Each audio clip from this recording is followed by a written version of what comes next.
우리 지난 시간에 바울의 소원 첫 번째를 말씀을 드렸는데 오늘도 뭐 두 번째라고 해서 핵심이 다르진 않습니다. 똑같은데 좀 표현이 다르게 나오는 거죠.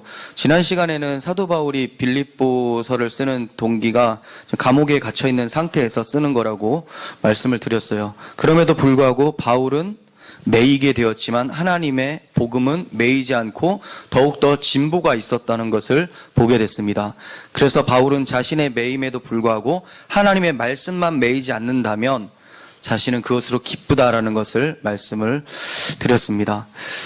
이제 바울은 자신이 살고 죽는 문제에 대해서 언급을 하고 있어요. 이는 자신의 미래에 대해서는 전혀 관심이 없고 오로지 자기 자신의 생명은 주를 위해서만 존재한다는 것을 강조하고 있는 것이 오늘 본문이에요. 19절 보도록 하겠습니다. 이것이 너희의 간구와 예수 그리스도의 성령의 도우심으로 나를 구원에 이르게 할 줄 아는 고로. 네, 여기서 이것이라고 하는데 이것이라고 하고 있죠. 바울의 현재 처지인 옥에 갇힌 것을 의미하고 있어요. 그러니까 이 옥에 갇힌 것이 중간에 형용 구절 다 빼고 나를 구원에 이르게 할 줄 안다, 이렇게 표현을 하고 있습니다. 내가 옥에 갇힌 것이 나를 구원에 이르게 할 줄 안다. 그렇다면 구원에 이르게 할 줄 안다라는 것은 어떻게 해석을 해야 될까요? 여러분들이 그냥 편하게 알고 있는 구원을 생각하시면 돼요. 근데 많은 주석가들은 이 소테리아라는 단어가 구원이라는 단어인데 이 단어를 지금 옥에서 풀려날 것을 확신하는 것으로 해석을 하고 있습니다. 그러니까 바울이 지금 옥에 갇혀 있지만 당신들의 기도와 성령의 도우심으로 옥에서 풀려날 것을 나는 확신하고 있습니다, 이렇게 해석을 하는데 저는 동의를 하지 않습니다. 왜냐하면 바로 다음 절에 바울은 자신이 어떠한 상황에 처하게 되는지를 알지 못하지만 그리스도만 존귀하게 되면 기쁩니다라는 고백을 하고 있기 때문에 지금 자기가 풀려날 것에 대해서 확신한다라고 보기가 어렵다는 거예요. 그리고 소테리아라는 단어, 구원이라는 단어가 육신이 풀려지는 것을 설명하는 데는 극히 드물게 사용이 돼요. 하나님과 인간과의 관계 속에서 주로 사용되어지는 단어, 구원이죠. 하나님과의 연결성을 설명하고 있는 단어예요. 그러니까 설명하면 그렇죠. 이것이 구원에 이르게 할 줄 안다라는 것은 내가 지금 옥에 갇혔지만 이 옥에 갇힌 것이 내가 하나님과 떨어지지 않고 계속해서 연결되어서 신앙을 지키고 결국은 구원에 이를 줄을 나는 믿습니다, 이 얘기를 하고 있는 거예요. 그럼 바울이 어떻게 자기가 옥에 갇힌 것으로 인해서 구원에 이른다고 확신을 할 수 있게 되었을까요?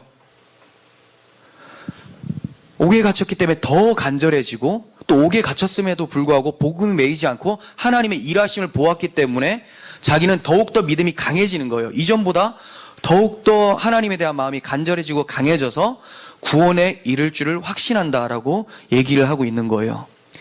그런데 자신이 구원에 이를 줄을 확신하는 것이 나의 잘남, 내 믿음이 좋아서라고 말하지 않고 성도들의 기도와 성령의 도우심 없이는 나는 불가능합니다, 이렇게 표현을 하고 있어요. 바울은 결코 자신의 믿음의 능력을 자랑한 게 아니에요. 빌립보서 3장 3절에서도 조금 뒤에 나오죠. 거기에서 이렇게 말을 합니다. 하나님의 성령으로 봉사하며, 자, 봉사를 하는데 너희들이 봉사하는 게 아니라 성령으로 봉사한다. 바울도 지금까지 성령으로 봉사한 거예요. 그리고 그리스도 예수로 자랑하고, 나의 나됨을 자랑하는 것이 아니라 나의 나됨은 오직 하나님께서 주신 은혜로서 내가 되었다는 것을 자랑한다는 거죠. 그리고 육체를 신뢰하지 아니하는 우리가 곧 할례파다. 육신의 할례파들은 자신이 할례받았다는 사실, 내가 선민이라는 사실 때문에 자신을 드러내고 자랑했어요. 내가 무엇이 있기 때문에 그걸 가지고 자랑을 했지만 사도 바울은 진짜 할례는 뭔가? 마음의 할례라는 거죠. 마음의 할례를 받은 자는 자기는 자랑하지 않고 오직 십자가만 자랑하고 예수만 자랑한다는 것을 얘기를 하고 있습니다. 에베소서 2장 8절에서 9절은 이렇게 말씀합니다. 너희는 그 은혜에 의하여 믿음으로 말미암아 구원을 받았으니, 자, 믿음으로 구원을 받았는데 그 믿음은 은혜로 인해서 발생되었다라고 얘기를 하고 있습니다. 그리고 이것은 너희에게서 난 것이 아니요 하나님의 선물이라. 왜 이렇게 얘기할까요? 자기들에게서 났다고 하면 자랑할까봐. 그래서 9절에서 행위에서 난 것이 아니니 이는 누구든지 자랑하지 못하게 함이라. 네, 구원은 우리 행위에서 나는 게 아니죠. 믿음으로 나는 거예요. 근데 믿음도 자랑하는 사람이 있어요. 너는 왜 못 믿냐? 나는 이렇게 믿는데. 너는 믿음이 없어서 그렇구나. 나는 믿음이 있어서 새벽에 나와서 이렇게 기도하고 하나님이 얼마나 기뻐하시겠냐.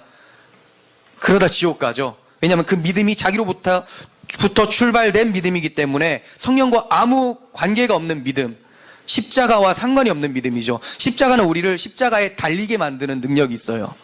십자가로 나오는 믿음은 우리를 십자가에서 죽고 그리스도로 살게 하는 능력이 있는데, 지금 그렇게 말하는 사람들은 자기가 시퍼렇게 살아서 자기만을 증거하고 있기 때문에 그 믿음은 죽음으로 인도하는 문이 된다는 것을 잊지 않았으면 좋겠습니다.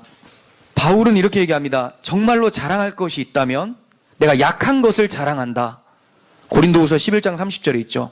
내가 부득불 자랑할 것이 있다면 내가 약한 것을 자랑하겠다. 왜냐하면 내가 약한 그때 하나님이 강함이 드러나기 때문에 그렇습니다. 바울은 주님의 말씀을 가슴에 새기고 늘 자신을 주님께 붙어있는 가지일 뿐이라는 것을 잊지 않았어요. 주님이 뭐라고 말씀하셨습니까? 나는 포도나무고 너희는 가지다. 그가 내 안에 내가 그 안에 거하면 사람이 열매를 많이 맺나니 나를 떠나서는 너희가 아무것도 할 수 없음이라. 아무것도 못한대요. 아무것도. 근데 여러분 진짜 아무것도 못합니까? 주님 떠나서 여러분 밥 드시잖아요. 밥 먹으면서 주님 막 생각하면서 드시는 분 있으세요? 근데 왜 아무것도 못한다라고 얘기하실까요? 그 말은 주님을 떠나서는 아무 가치가 없다는 거예요. 내가 밥을 먹어도 무슨 선한 일을 해도 주님을 떠나서는 아무것도 아니라는 거예요. 구원을 이루는 데 있어서도 주님을 떠나서는 아무것도 이루어질 수 있는 게 없다는 것을 말씀하고 있어요. 그래서 계시록에서는 나는 알파와 오메가요라고 하잖아요. 알파벳 처음과 끝을 얘기를 하고 있습니다. 너희의 시작과 끝이 다 내 손 안에 있다는 것을 주님은 말씀하고 계세요. 우리에게 아무리 강한 힘이 있어도 하나님을 떠나서는 아무런 가치가 없다는 것을 기억해야 돼요. 그렇다면 내가 가진 힘을 자랑하는 것이 아니라 오히려 하나님, 내 이 모든 것이 다 사라지게 하시고 하나님만 자랑할 수 있는 가난한 심령 되게 해주세요. 그래서 사도 바울이 약함을 자랑한다라고 얘기를 하는 거예요. 약하기 때문에 주님을 붙들 수 있기 때문에 그렇습니다. 교회의 영적 부흥도 마찬가지예요. 지금 앞서 말씀드린 것은 사도 바울의 개인적인 구원을 말씀을 드린 건데, 교회의 전체적인 사람들의 영적 상태도 마찬가지라는 거예요. 영적 부흥. 목사가 아무리 훌륭하고 설교를 아무리 잘한다고 한들 성령의 도우심과 성도들이 한 마음으로 끊임없이 기도하는 것이 없다면 회복이라는 것은 일어나지가 않아요. 제일 먼저 누가 회복이 안 일어날까요? 말씀을 전하는 목사 자체도 지식적으로만 알고 성령의 도우심이 없으니까, 기도하지 않으니까 능력이 나타나지가 않죠. 본인 스스로가 바른 복음을 전했음에도 불구하고 영적으로는 점점 퇴보하는 모습이 나타나요. 성도님들도 함께 기도하지 않고 성령의 도우심을 바라지 않으니까 함께 다 침체되어지고 교회가 힘을 잃게 되는 거죠. 강단에서 복음이 사라지는 것도 큰 위기가 맞습니다. 근데 복음이 살아있는데도, 복음이 전파되어지고 있는데도 복음이 살아있지 않을 가능성도 있다는 거예요. 그럼 우리가 이 복음의 말씀을 지식적으로 그냥 사용만 하고 있기 때문에 그런 거죠. 이 지식이 우리에게 생명의 물로, 생명수로 다가오려면 성령께서 복음을 사용해 주셔야 되는데, 전하는 자기 머리만 믿고 있으니까, 이해하는 내 머리만 믿고 있으니까 사람들이 점점 말씀을 들을수록 교만해져요. 설명하는 것은 바른 복음을 전하는데 자기 마음에는 썩어 있는 고인물이 계속 존재한다는 거죠. 우리가 하나님 앞에서 철저히 낮아져야 된다는 것을 사도 바울은 성도들의 기도와 성령의 도우심이라는 것을 통해서 말씀을 하고 있습니다. 그런데 왜 바울이 너희의 간구와 성령의 도우심을 함께 묶어서 설명하고 있을까요? 성령은 우리에게 구원을 적용시켜 주시는 분이에요. 구원을 적용시켜 주시는 분이죠. 그 성령께서 기도라는 도구를 통해서 구원을 이루어 가신다는 것을 말씀하기 위해서예요. 성령께서 아무것도 안 하는데 갑자기 나에게 무슨 에너지를 집어넣는 것처럼 해가지고 내가 갑자기 믿음이 좋아져요. 그런 게 아니라는 거죠. 믿음을 좋게 해서 구원에 이르게 하려면 성령께서 도구로 기도를 사용하신다라는 거예요. 교회 전체가 영적으로 성장하려면 기도를 해야 되는데 기도를 성령 안에서 기도를 해야 되는 거죠. 성령께서 사용하시는 게 바로 기도예요. 그래서 성령이 일하시는 교회는 기도가 있는 교회고 구원에 이르게 하는 능력이 나타나는 모습을 띠게 된다는 거예요. 기도를 하니까 성령이 그걸 사용하시고 그 기도가 구원에 이르게 하는 복음의 능력을 나타낸다는 거죠. 그러니까 교인들 자체적으로는, 내부적으로는 영적 회복이 일어나게 되고 외부적으로는 그 회복된 복음의 말씀을 가지고 전하기 때문에 전도의 문이 열려지게 되는 것이죠. 철저하게 기도, 근데 그 기도가 성령 안에서의 기도를 통해서만 이루어진다는 것을 기억했으면 좋겠습니다. 바울은 결코 자신을 자랑하지 않았습니다.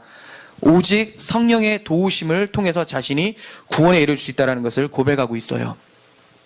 20절 보시면 나의 간절한 기대와 소망을 따라 아무 일에든지 부끄러워하지 아니하고 지금도 전과 같이 온전히 담대하여 살든지 죽든지 내 몸에서 그리스도가 존귀하게 되게 하려 하나니. 네, 간절한 기대가 나타납니다. 여기서 간절한 기대라는 단어는 아포카라도키아라는 단어인데 앞에 있는 것을 보려고 목을 쭉 빼고 있는 모습을 말을 하는 거예요. 뭐 아이들 언제 목을 쭉 뺄까요? 동물원 가면 동물 보려고 쭉 빼죠. 관심사예요, 관심사. 정말 자기가 좋아하는 거 있으면 뭐 연예인들 보여지고 하면 콘서트장 가서 막 난리가 나. 일어서고 목 빼고 기린이었으면 좋겠다. 조금이라도 좀 더 앞에 가서 봤으면 좋겠다. 사도 바울은 뭐 때문에 목을 쭉 빼고 있다고 얘기를 하고 있는 거죠? 살든지 죽든지 그리스도가 나를 통해서 존귀하게 되기를 원해서 목을 쭉 빼고 있는 거예요. 그러니까 그리스도에게 미친 사람인 거죠. 우리는 뭐 때문에 목을 빼고 있습니까? 그리스도가 존귀하게 되기를 원해서 목을 쭉 빼고 있는지, 내 삶이 윤택해지기 위해서 목을 쭉 빼고 있는지 좀 돌아봤으면 좋겠어요. 사도 바울은 자기는 지금 감옥에 갇혔음에도 불구하고 목을 쭉 빼고 주님의 영광만을 위해서 살고 있어요. 그가 환경에 굴하지 않고 담대할 수 있었던 것은 그가 가진 소망 때문이었습니다. 그가 어떤 소망을 가지고 있을까요?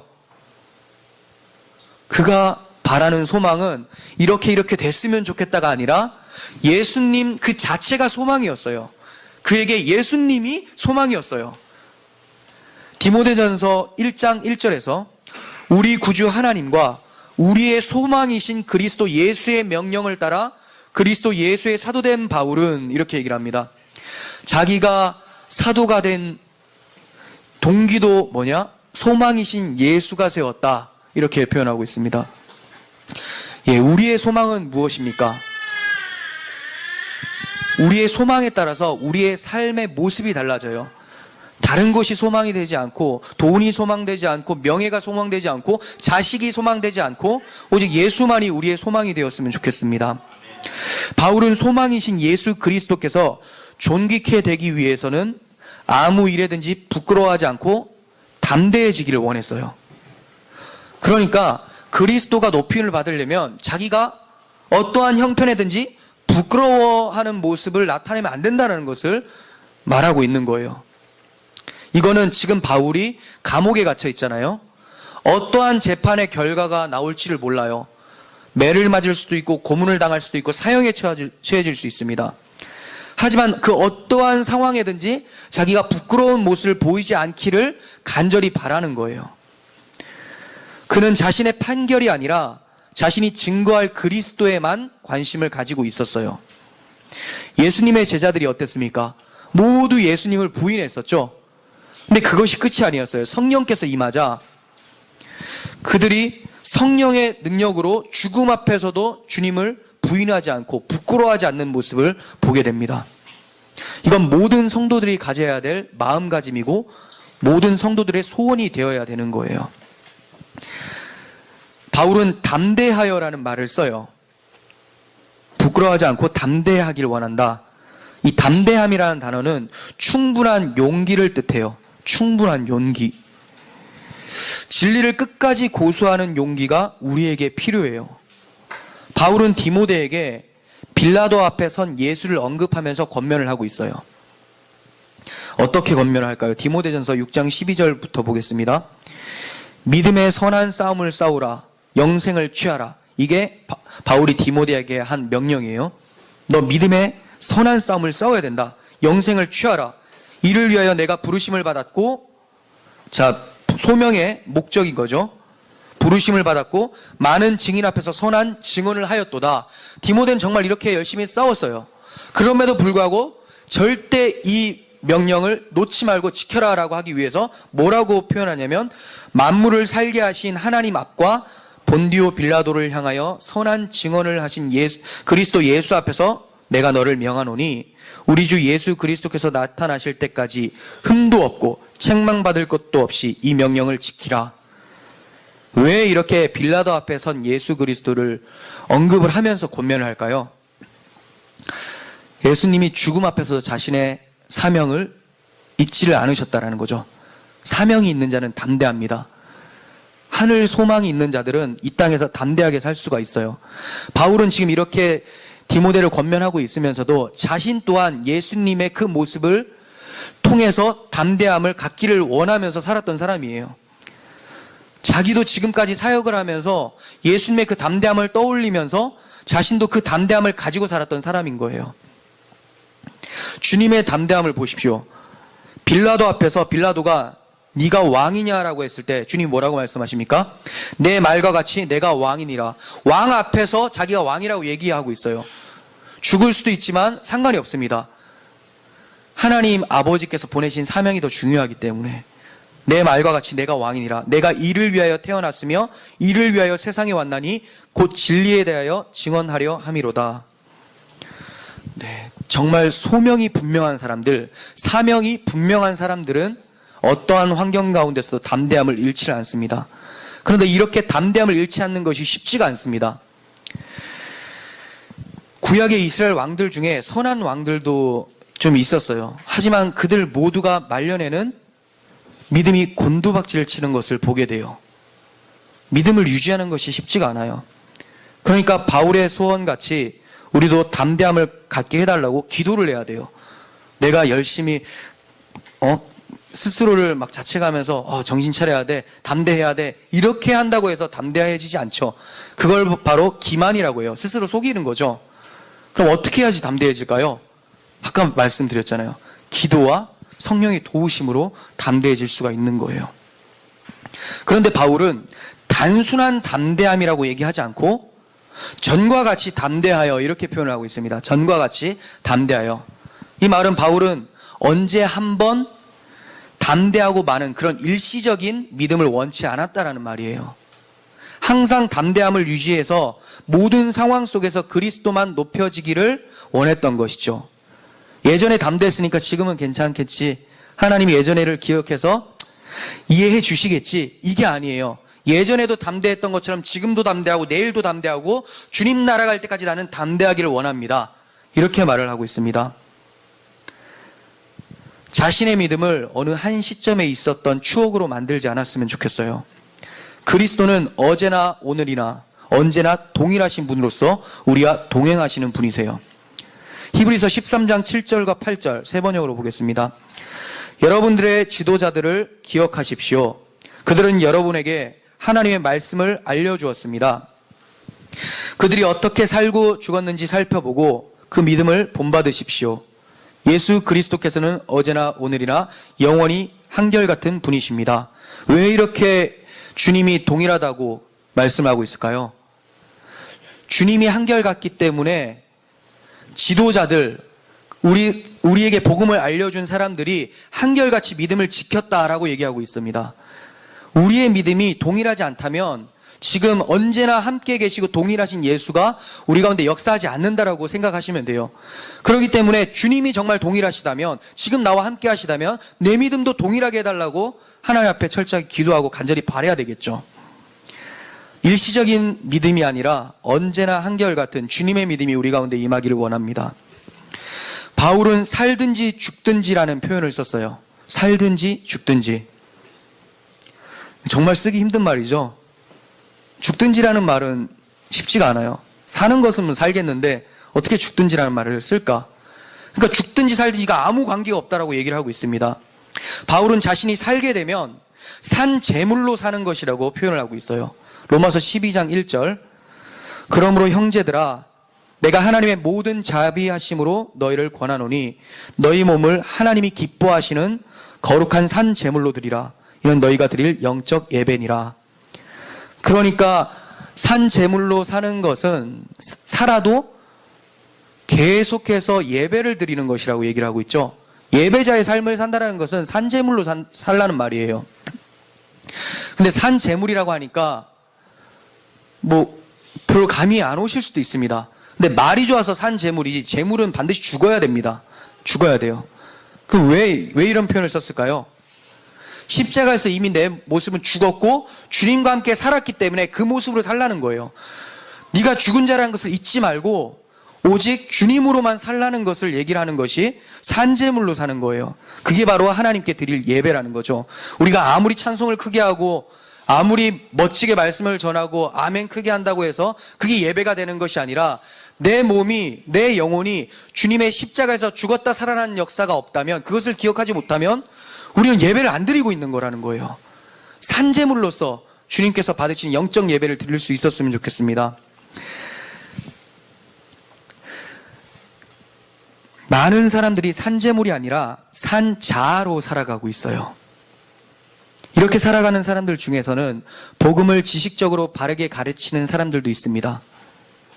다시 말해서 남을 가르치는 것은 잘하지만 그 말씀의 가르침을 받고 살아가는 자들은 아니라는 거예요. 이런 자들을 향해서 사도 바울이 로마서 2장 21절에서 이렇게 말씀합니다. 그러면 다른 사람을 가르치는 네가 너 자신은 가르치지 않느냐? 도둑질을 하지 말라고 선포하는 네가 도둑질하느냐? 사람들에게 말은 잘해요. 복음은 얘기를 잘해요. 찔리죠? 지금 누가 제일 찔릴까요? 제가 제일 찔리겠죠?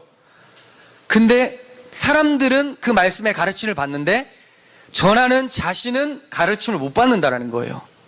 이게 말씀드린 지식적으로 복음이 선포되어지는 것을 말씀하고 있는 겁니다.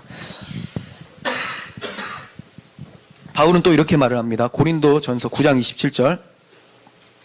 내가 내 몸을 복종하게 함은 내가 남에게 전파한 후에 자신이 도리어 버림당할까 두려워함이로다. 자신의 믿음을 계속 점검을 했어요. 두려워했습니다. 주님께서 주시는 구원의 확신이 있습니다. 성령 충만할 때 나타나요. 그런데 자신의 모습이 죄를 범하고 연약할 때도 구원의 확신이 충만하다면 그건 기만입니다. 하나님께서는 일시적으로 그 구원의 확신을 흔들어 버리시죠. 왜냐하면 죄의 무서움을 알려주시기 위해서, 죄를 하나님이 그토록 싫어한다는 걸 알려주시기 위해서 그 구원의 확신을 흔들어 버려요. 그러니까 두려움이 찾아오죠. 사도 바울이 지금 겪는 건 그거예요. 내가 주를 위해서 산다고 하지만 여전히 연약한 내 모습을 보게 되는 거죠. 그러니까 자기는 이러다가 다른 사람들을 다 구원시키고 나는 지옥 가는 게 아닌가, 이런 생각을 하게 되는 거죠. 스펄전 목사님도 그런 표현을 썼습니다. 사람들이 황금의 입이다, 설교를 너무 잘한다, 다 얘기를 하는데 하나님, 저 이렇게 많은 사람들을 회심시키고 저는 지옥으로 가나요? 믿음의 선배들이 이런 고백을 하지 않은 사람들이 없어요. 굉장히 많이 했습니다. 그거는 우리 스스로가 우리 자신의 믿음을 점검하라는 거예요. 한번 구원받았으니까 영원한 구원이다라고 해서 그냥 안일하게 살지 말라는 거죠. 한번 구원받은 거 영원한 구원 맞습니다. 하나님 편에서 그래요. 하나님 편에서. 하나님이 잡은 절대 놓지 않아요. 근데 우리는 자기가 안 잡혔음에도 불구하고 잡혔다고 생각할 수도 있다는 거예요. 자기가 구원받은 적이 없음에도 불구하고 나는 한번 구원받았으니까 영원한 구원이다 하면서 계속 그렇게 가니까 뭐가 일어나지 않을까요? 회개가 안 일어나요. 그래서 제가 믿는 사람이든지 안 믿는 사람이든지 계속해서 회개를 해야 된다는 것은 날마다 회개함으로 주님 앞에 다시 십자가 앞에 서라는 거예요. 그래야지 새 영으로서 살아가지, 그렇지 않고는 마귀는 그 유혹으로 찾아와서 하나님의 십자가 앞에 우리가 매달리지 못하도록 만들어 버리기 때문에 우리가 날마다 자신을 돌아보면서 회개를 해야 된다는 거예요. 우리도 이처럼 두렵고 떨림으로 우리의 구원을 이루고 있는지를 점검해 봤으면 좋겠습니다. 신앙의 진지함이 사라진 폐역한 시대에 바울과 같은 진지함이 살아나는 우리 교회의 모습이 되었으면 좋겠어요. 바울은 또한 자신이 죽으면 영광의 제물이 된다고 얘기를 하고 있습니다. 살면 산재물로 사는 거고 죽으면 하나님께 영광의 제물이다. 이렇게 표현하고 있습니다. 고린도후서 4장 17절 보겠습니다. 우리가 잠시 받는 환난에 경한 것이 지극히 크고 영원한 영광에 중한 것을 우리에게 이루게 함이니. 이거는 어떤 염세주의자들이 빨리 죽었으면 좋겠다는 말하고는 다른 거예요. 바울이 말한 죽음은 편안한 죽음이 아니죠. 그냥 살기 싫어서 빨리 죽고 천국 갔으면 좋겠다, 이런 게 아니에요. 바울이 말한 죽음은 고난과 박해가 따르는 죽음이에요. 무엇 때문에? 그리스도로 인해서. 이런 자의 죽음이 하나님의 영광이 되는 거지, 그 하늘의 무거운, 영광의 무거운 것이 나에게 임하는 거지, 그렇지 않고 살기 싫어 죽겠으니까 그냥 빨리 죽고 하나님의 나라 갔으면 좋겠다, 결코 주를 만날 수가 없죠. 염세적으로 살다가 가기를 원하는 사람들은 하나님이 받아주시지 않습니다. 살아도 산재물로 살고 죽어도 영광의 제물로 드려지기를 원하는 그 고백을 하나님은 받으신다는 거예요. 계속해서 마지막 21절 보겠습니다. 이는 내게 사는 것이 그리스도니 죽는 것도 유익함이라. 쉬운 성경으로 다시 읽어드릴게요. 나는 그리스도를 위해 사는데 목적을 두고 있기 때문에 죽는 것도 내게는 유익합니다. 나는 그리스도가 내 목적이기 때문에 죽어도 유익합니다. 이렇게 표현을 하고 있어요.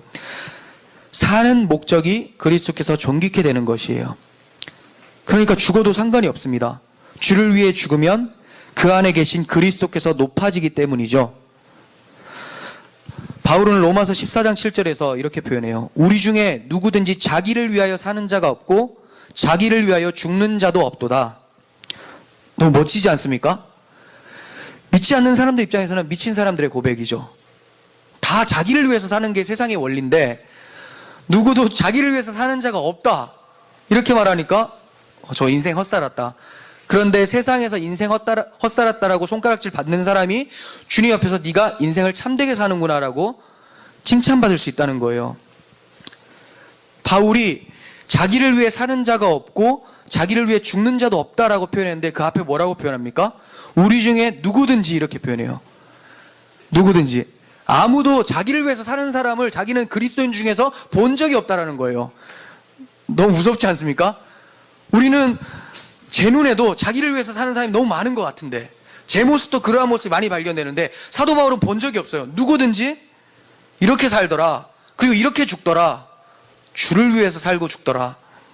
이게 바로 그리스도인의 모습이에요. 사나 죽으나 우리가 주의 것입니다라고 고백하는 것이 그리스도인의 고백인 겁니다.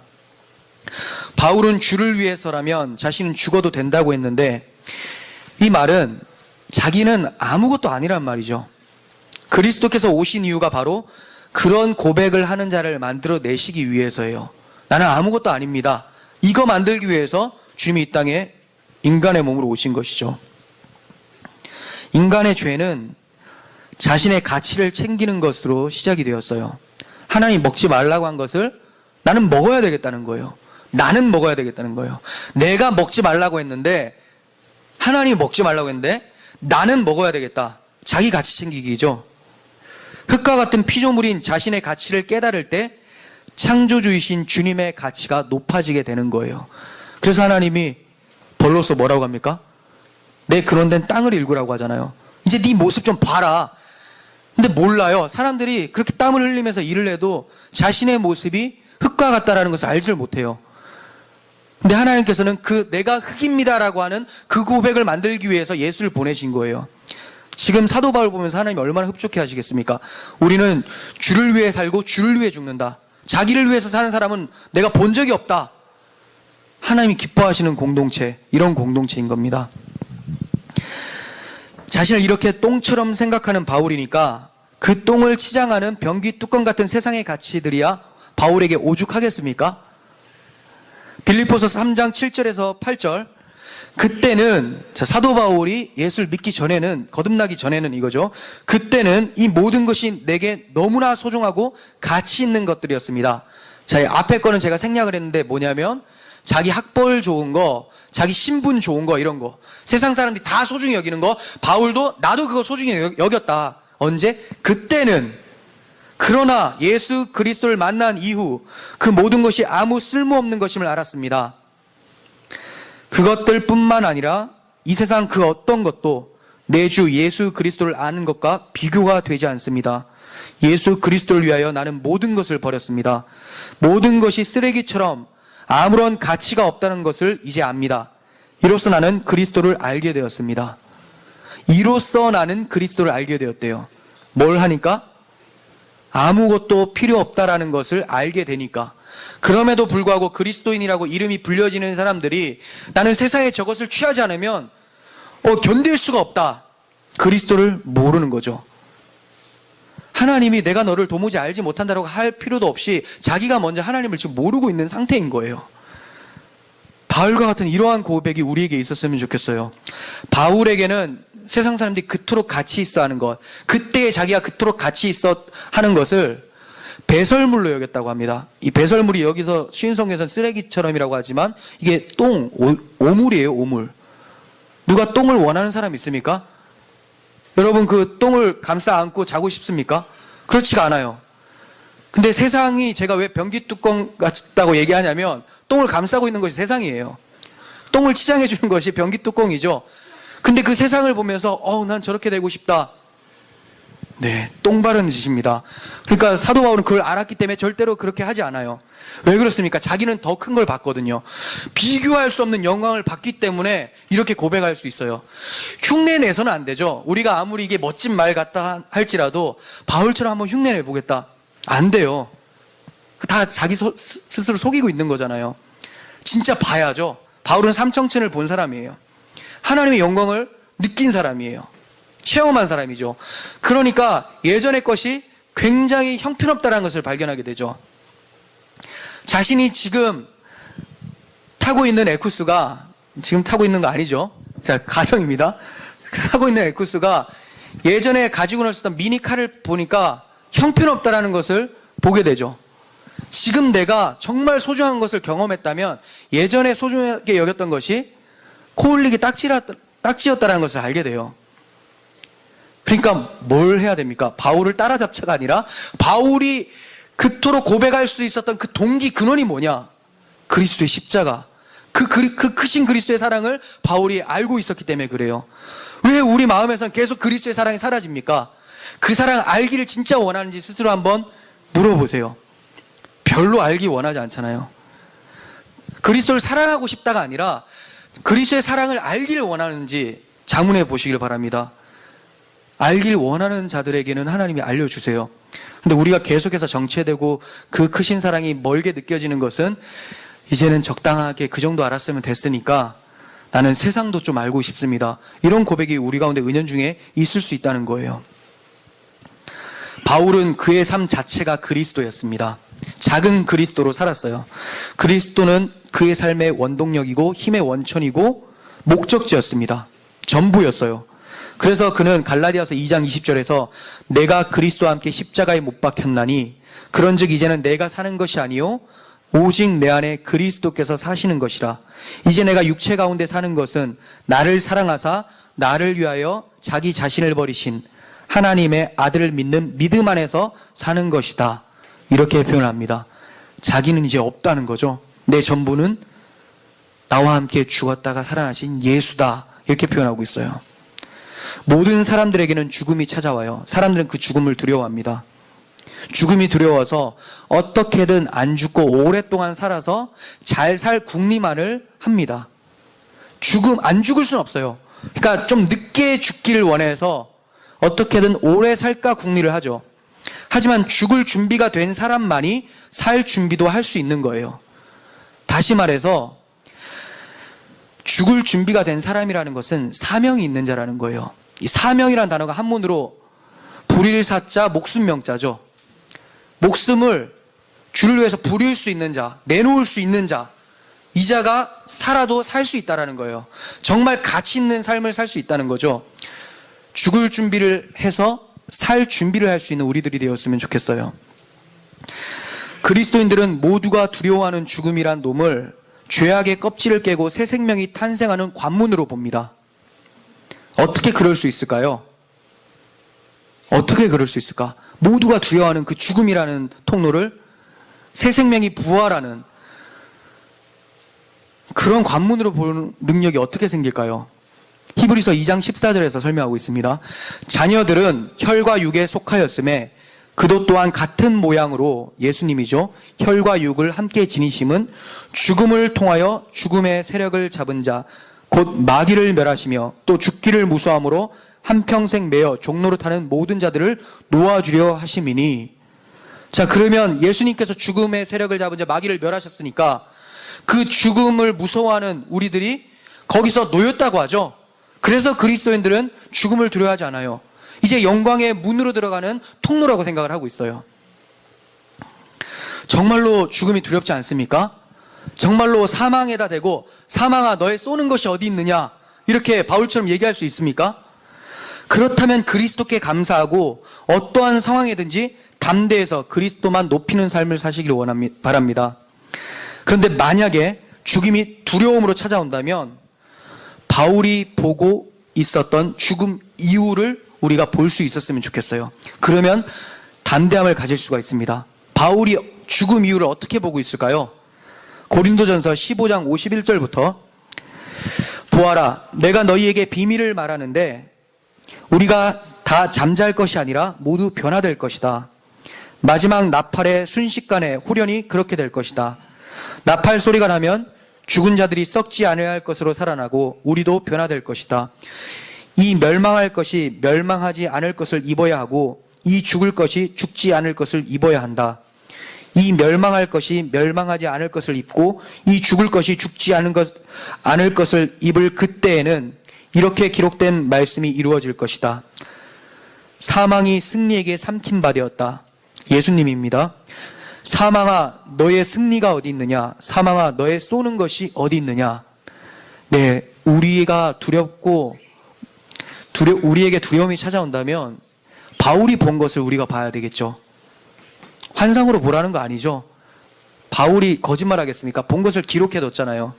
우리의 생각들은 우리가 뭘 환상 가운데 보더라도 지워져요. 시간이 지나면 약해져요. 근데 하나님이 기록된 말씀은 지워지지가 않습니다. 계속 존재합니다. 이거 보고 내 생각보다 더 뚜렷한 하나님의 말씀을 근거로 담대함을 가지라고 말을 하는 거죠. 사망아 너희의 승리가 어디 있느냐? 너의 쏘는 것이 어디 있느냐? 이렇게 고백할 수 있는 우리들이 되었으면 좋겠습니다. 우리에게는 우리를 지극히 사랑하시는 예수 그리스도가 계십니다. 담대함으로 세상과 타협하지 않았으면 좋겠어요. 세상과 그리스도 둘 다 소유할 수 없어요. 하나는 포기해야 돼요. 무엇을 포기하겠습니까? 세상이죠. 우리들의 버려야 할 결론이 세상이라면 세상을 위해서 살아서는 안 됩니다. 진정한 소망은 그리스도 예수밖에 없다는 것, 이것 하나는 절대 잊지 않았으면 좋겠어요. 이 소망 가지고 오늘도 내일도 살든지 죽든지 우리들의 몸에서 예수 그리스도만 존귀케 되기를 간절히 소원합니다. 기도하겠습니다. 하나님 아버지, 우리는 주를 위해 살기 위해서 태어난 자들인데 계속해서 나를 위해 살려는 모습이 발견되어집니다. 그러나 하나님, 그것을 발견하는 것이 은혜고 발견했기 때문에 다시 그리스도를 붙잡을 수 있는 것이 우리에게 은혜입니다. 하나님, 우리의 죄악들을 낱낱이 보여주시고 그럼에도 불구하고 끝까지 찾아와 주셔서 안아내시는 하나님의 사랑을 보게 하여 주시옵소서. 그 사랑이 감격되어져서 바울의 소원이 우리의 소원이 되게 하시고 바울의 간절한 기대, 부끄럽지 않은 그 삶이 우리 가운데 나타날 수 있도록 도와주시옵소서. 예수로만 사는 우리들의 인생 되게 하여 주옵소서. 예수님의 이름으로 기도합니다. 아멘.